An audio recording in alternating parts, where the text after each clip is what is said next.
Bueno, yo nací a fines del 55, de 1955, o sea que voy a cumplir 65 años. Así fui creciendo dentro de una familia judía de clase media. Mi padre era abogado y fue secretario de la DAI, activista. Mi madre también en el Avizo. Mis hermanos también militaban en el sionismo. El único no sionista en la casa era yo. Teniendo 17 años y después de ver lo que sucedía también con los Tupamaros en Uruguay, con el movimiento MIR en Chile, y después de haber hecho un estudio, digamos, de cuáles eran los distintos movimientos en la Argentina, decidí adherirme a lo que era el Partido Revolucionario de los Trabajadores, Ejército Revolucionario del Pueblo, PRT-ERP, que era una organización marxista-leninista armada, que quería crear un ejército para que combata con el ejército de la represión para construir una sociedad socialista y democrática. Mi decepción ahí es que el partido decide crear la juventud. Entonces, por mi edad joven, me dicen, bueno, pero no vas a ir a la parte militar, vas a ir a la parte política, porque nosotros creamos la juventud. Yo había dejado de estudiar en la secundaria, había regresado a estudiar, o sea que estaba en los secundarios, dice, tenemos que fortalecer el movimiento secundario, así que me adherí a la que después pasó a llamarse la Juventud Guevarista. Durante el tiempo fui desarrollando distintos, estaba en distintas células hasta que en la parte de propaganda, en otras cosas, hasta que en el 76, estoy como el jefe de la organización en la parte secundaria en la capital federal. Ahora les cuento, ¿qué es lo que nosotros hacíamos? Hacíamos lo que tratábamos era de convencer a la gente de que había que hacer una sociedad mejor, una sociedad socialista. Hacíamos mucha política dentro de las escuelas, hacíamos manifestaciones y también nos adheríamos a lo que nosotros llamábamos en ese momento propaganda, que era cortes de calles, colgar banderas, tirar panfletos, y todo en una forma bastante organizada para influir y tener preponderancia. Ya en el año 74, siendo parte de la dirección, todavía no el dirigente de secundarios, parte de la dirección, me detienen por haciendo pintadas en la calle, pero ya a fines del 74 me vuelven a detener. También había un tipo de manifestación en la escuela y agarran a un compañero también con materiales. Yo voy a la casa de los padres a avisarles que él fue detenido, qué tienen que hacer para moverse, cómo ir a un abogado. Y mientras estoy avisándoles, viene la policía con una lista que había recibido el director de la escuela, de quiénes eran los que podían estar, los que organizaban toda la parte de las luchas estudiantiles y distintas dentro de la escuela. Está mi nombre en la lista. Cuando me preguntan quién sos, digo Rubén Gorbat, te fijan en la lista, vos venís con nosotros. Entonces ahí ya es distinto. Ahí me sacan a la fuerza, me encapuchan, me llevan a un coche que no lo vi, pero me imagino un coche policial, y me llevan a un lugar cual no sabía, en el cual me empiezan a interrogar y torturar. Me tienen 2 días así, entre interrogatorios y torturas. Mientras tanto, entre interrogatorio e interrogatorio, estoy en una celda. Y lo que ellos me dicen era un gobierno democrático, era el gobierno peronista, pero estaban ya las 3A. No sé si la Alianza Anticomunista Argentina, que había empezado a secuestrar y asesinar gente por todos lados, hasta diputados. Yo no acepto ninguna de las acusaciones, digo que no tengo nada que ver, que no soy activo, que solo estudio. Me mantengo en lo que yo pensé que era lo correcto decir, y a los 2 días me largan. Algo extraño, pero también parte de las contradicciones de esa época. A los 2 días simplemente me abren la puerta, me dicen, te podés ir. Me liberaron de Coordinación Federal, lo que pasó a ser Superintendencia de Seguridad Federal, y esto es importante por la tercera detención. Yo ya no estaba en mi casa, cada vez dormía en otro lugar, pero pasan 5 días, tenemos que encontrarnos con un muchacho y seguir planificando las cosas, abrirle, escribir, no podíamos hacerlo eso en un bar, no les dije, pero cada uno de nosotros tenía el nombre de guerra, o sea, el seudónimo, el mío fue El Pato, después pasó a ser Pedro, pero todavía todo el mundo me llamaban El Pato, así que, y este muchacho Miguel era el seudónimo de él. Nosotros también, entre las indicaciones, a que no podíamos entrar y salir de un lugar. Tenemos que ser lo más posible que no se den cuenta de nuestra existencia, y entrar y salir de casa era algo que podía llamar la atención.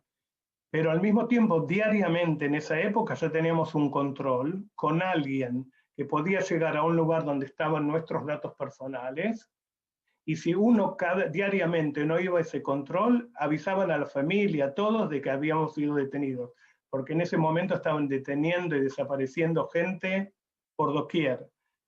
Todos los días eran decenas y decenas de personas, y si no más, que desaparecían. Y llegamos a la casa y Miguel dice, bueno, tengo que salir para hacer el control. Y le digo, ¿cómo tenés que salir para hacer el control? ¿Qué es eso? Me dice, si no salgo me levantan la casa, tengo que ir a avisar. Y digo, bueno, está bien, la casa está limpia, ¿no? Me dice, no, no alcancé a limpiarla. O sea que Miguel sale y yo y Liliana, la chica que vivía en la casa, nos quedamos ahí con una casa con todo el material. Y a los 10 minutos golpean la puerta, Policía Federal. Entonces abrimos la puerta y lo que me sorprende es que entran policías uniformados. No era lo cotidiano. La policía en general, cuando iba a lugares de secuestros, era la policía o cuerpos del ejército, lo hacían en forma, estaban vestidos de civiles. Entran unos 10 o 12 policías, nos preguntan qué hacemos. Nosotros teníamos lo que se llamaba el minuto. El minuto era la coordinación de las versiones que hacíamos el primer minuto de cada encuentro, ya sea que nos encontrábamos en la calle o que nos encontrábamos en una casa. Y siempre era una cuestión, digamos, estructural. Te veías, entrabas y nos hacíamos memoria del minuto. Y el minuto nuestro es que nos habíamos conocido en una discoteca y que estábamos en una relación que veíamos qué pasaba. Entonces entran, nos preguntan qué hacemos, que estamos ahí, y al mismo tiempo empiezan a revisar toda la casa. Y no tardan mucho en encontrar todos los materiales. Nos tienen más o menos 2 horas, a lo mejor un poco más, en esa situación, entre golpes, amenazas, preguntas, y en ese momento oigo que no saben bien qué hacer, que están consultando qué es lo que va a pasar. Hay una situación de espera. Entonces, a las 2 horas, a mí me envuelven en una alfombra que había en el living, me tiran en la parte trasera del auto, no en el baúl, ¿no? Y a Liliana también la tiran ahí. Y empezamos un viaje que dura, yo calculo, en ese momento yo trataba de calcular, oír todo para que después sí salía con vida de eso poder contar, pero en el momento que a mí me envuelven en la alfombra y me tiran ahí, digo, bueno, Rubén, esta historia no se la contás a nadie. Y estoy dispuesto a morir. Digo, lo que van a hacer, me van a matar. Entramos a un lugar que siento que entramos como un garage, que es como una bajada del coche, una puerta que se abre, nos sacan, nos hacen subir por ascensores, y ahí ya encapuchado, me tiran en un rincón, donde también estoy ahí 2 horas, 2 horas y media, y estoy tirado en el rincón. En el rincón lo que pasaba es que cada uno que pasaba me daba una patada. es decir, de gusto, así disfrutaban, y sin interrogaciones. De ahí, después de eso, me llevan a una habitación donde, según noto que hay presencia de más personas, también calculo que éramos entre 10 y 15 personas ahí, una habitación grande, y de ahí más o menos cada 4 horas sacaban a cada uno de nosotros a interrogatorios.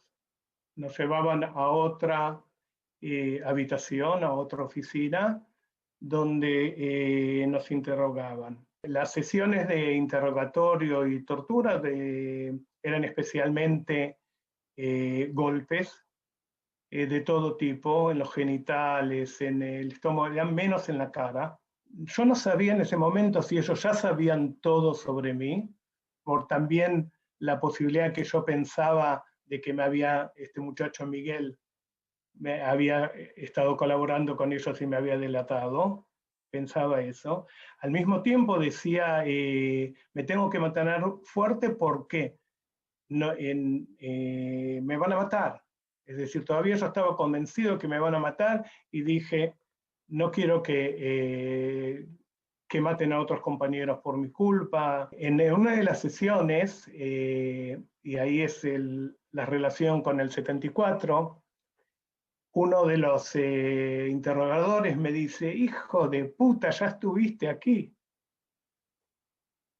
Y yo ya me había dado cuenta por un tipo de paso que había hecho subiendo 2 escaleras, pasando una reja y bajando 2 escaleras, que era el mismo lugar, pero me callaba, porque ellos entre ellos se trataban con títulos militares y decían que estábamos en un comando del ejército. Y ahí me doy cuenta que estoy nuevamente en coordinación federal. Por suerte, mi madre se había estado moviendo, sabiendo que yo estaba. Teníamos un amigo que era juez, el juez Cabral, y él logró presentar un habeas corpus que por alguna de las cosas que todavía funcionaban mal en la dictadura, reprimiendo todo lo que era vestigios democráticos, le dieron la respuesta y entonces mi madre llega a Coordinación Federal y le dicen que yo no estoy ahí. Entonces ella saca el habeas corpus, que habían respondido que yo estaba en ese lugar, y ahí es donde me reconocen. Es decir, que paso a ser de desaparecido a lo que después pasó a ser un preso legal o ilegal, porque estuve después 20 meses a disposición del Poder Ejecutivo. Nos pasan a un grupo grande de gente al Departamento Central de Policía. Estamos más o menos un mes, ahí conozco al abogado Carlos Lepoy, no sé si conocen, un gran defensor de los derechos humanos. Nos hacemos muy amigos, nos transportan juntos también a la cárcel de Devoto. Y en la cárcel de Devoto estoy 4 meses más. En la cárcel de Devoto estábamos hacinados en celdas de 2,5 metros por 3,5 metros, 5 personas. Hasta llegamos a ser unos días 6 personas. Nos llevan a La Plata y esa es también una de las peores cosas porque el transporte era la oportunidad para disfrutar de volver a pegarnos.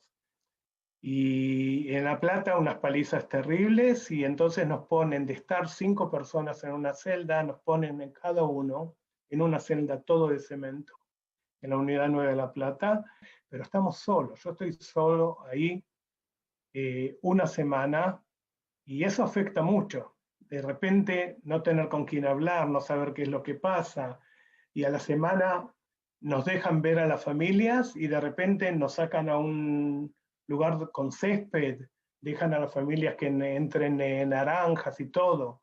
Para más o menos noviembre del 77, después de haber sido rechazada mi petición de salir del país por la opción es el artículo 23 de la Constitución Nacional, que permite a quien no tiene juicio optar por salir del país a cualquier país. Entonces los militares ya habían creado todo tipo de decretos nuevos para impedir que sea, me la habían rechazado, habían dicho que no podía ser a país vecino, lo que no está escrito en la Constitución. Entonces, en ese momento ya Europa estaba un poco cansada de chilenos y argentinos que habían llegado, ya no daban visas para viajar, y quien daba a los que teníamos origen judío era Israel. Entonces, mi madre siempre se movió con la AMIA, con la DAIA, tratando de recibir ayuda, y en ese momento presenta también por mí el pedido que tiene que ser presentado para pedirla salir con la opción. Pero al mismo tiempo viene un militar un día a la noche, nos sacan a unos 25 presos de las celdas, nos lleva a un lugar desde donde salíamos a las visitas que se hacían. Teóricamente también había visitas semanales, en general ahí se respetaban, pero también había atentados, había cosas así, entonces las suspendían. Y nos llevan a ese lugar y nos hacen poner a todos frente a la pared. Yo digo, se terminó aquí, nos hacen el traslado. Cuando era el traslado era obvio que te mataban. Y nos explica que hay un nuevo plan del ejército, que es lo que se llama la libertad vigilada para presos que están a disposición del Poder Ejecutivo, y que nosotros vamos a hacer el primer grupo, un tipo de experimento para ver qué es lo que pasa con nosotros, y que ya nos van a explicar qué es lo que pasa. Vamos a seguir siendo presos a disposición del Poder Ejecutivo, pero vamos a poder estar en nuestras ciudades. El 2 de enero a la noche nos dicen, bueno, salen, tomamos un colectivo. Era un vértigo terrible de repente ver colectivos, esos movimientos tan rápidos que durante casi 2 años no los había visto, y toco el timbre de mi casa y les digo, soy yo. De ahí en adelante, 2 veces por semana iba a la policía, me hacían firmar, me hacían poner los dedos, las huellas digitales, y como seguía preso, me dieron la autorización para salir del país. Y yo salgo del país pensando de que me voy a reintegrar a la militancia, y voy a regresar al país a luchar. Pero cuando salí fuera del país, cosas que ya había estado viendo en los meses que estuve fuera de la cárcel, porque salí del país el 3 de mayo, ya vi que algo había cambiado, organizaciones ya no había, y fuera del país, cuando me encontré con la gente del exilio, entendí que por el lado de aniquilar a las organizaciones o casi hacer desaparecer toda una generación, habían tenido éxito. Llegué a un kibutz Regavim, porque había Ulpan, es decir, la Sogneum me mandó a un lugar, llegué con lo que se dice Toshav Arai, residente temporario, y poco a poco me fui quedando, siendo mi familia aquí, con mis hijos, con mi mujer. Hoy tengo una muy linda familia, estoy contento de estar aquí. Y al mismo tiempo sigo siendo muy argentino. ¿Qué piensas sobre la Escuela de Plaza de Mayo y que si alguna vez ayudó o le gustaría ayudar a todas esas mujeres que perdieron a sus nietos y a sus hijos? Son un ejemplo de lucha, un ejemplo de unión, un ejemplo que también para todo el mundo, tanto las madres como las abuelas, como los hijos, todas las agrupaciones. El tema sigue existente, es paralelo a toda una vida muy rica que llevo aquí, tanto desde el punto de vista laboral como desde el punto de vista familiar y de amigos. Tengo en ese sentido una buena vida, pero también tengo ese lugar diario de recuerdo de la gente que quiso formar un mundo mejor. La verdad que celebro que AMIA nos dé esta oportunidad y la escuela. Fue un gusto conocer, porque no estaba enterado de lo que es la importante acción de la AMIA en todo esto, de los testimonios y por la propuesta de ustedes también de ser parte, para mí me parece muy importante. Es decir, es parte, a lo mejor no lo más importante, pero es parte de lo que todos podemos hacer para seguir mejorando nuestra sociedad. Por mi parte, siéntanse cómodos en comunicarse conmigo si quieren de uno de los temas ampliarlo, lo haré con gusto y podemos continuar esta conversación.